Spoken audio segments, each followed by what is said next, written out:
Hello there folks, I'm Dan Brown from sortofinteresting.com and today I'm going to share a few thoughts on the Amazon Kindle.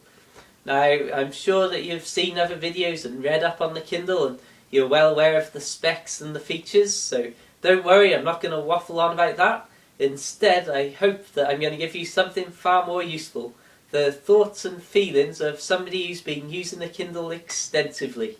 I've been using the Kindle now for about 6 months, and during that time I've read about 4,000 pages, both on the Kindle and as standard paperbacks, with probably an even split of 2,000 pages on each. And I've got to say, one of the fascinating things is that the more that I've used it, the less I find there is to say about it, and the less remarkable the Kindle has become.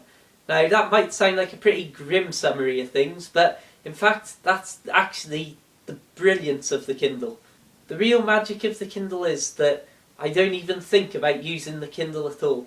As far as I'm concerned, I'm just reading a book. The fact that it's an ebook on the Kindle doesn't even cross my mind. There's nothing about it that makes you think, "Ah, yes, I'm using a Kindle here." You're just left in peace to enjoy your reading. One of the key advantages to the Kindle that I think is often overlooked is the incredible amount of free books that you can get because they're out of copyright. Now obviously these are the older books and the classics, but I did a little calculation and discovered that if I'd have had a Kindle instead of buying a lot of these old classic books that you see behind me, then I could well have already broken even and maybe even saved money already. On the flip side to that, you have the only real negative that I found with the Kindle, and that's that not all modern books are available for it yet, and sometimes they can be quite expensive.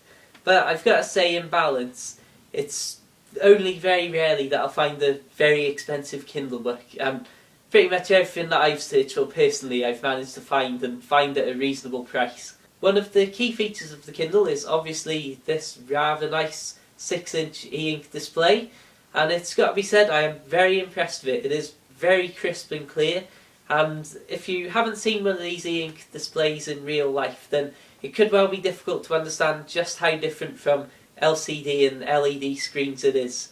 The only thing that some people have found concerning about it is when you turn a page, it does the page refresh cycle, and I myself was worried that that might be off-putting while I was reading, but 6 months on I find I don't even think about it. Just, I suppose, like when you turn the page of a book.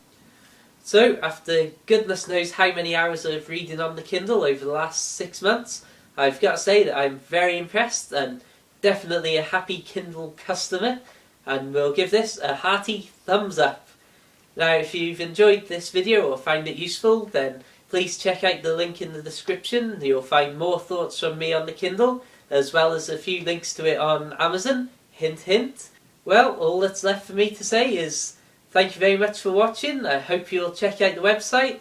Until the next time, keep it interesting, and I hope to see you soon.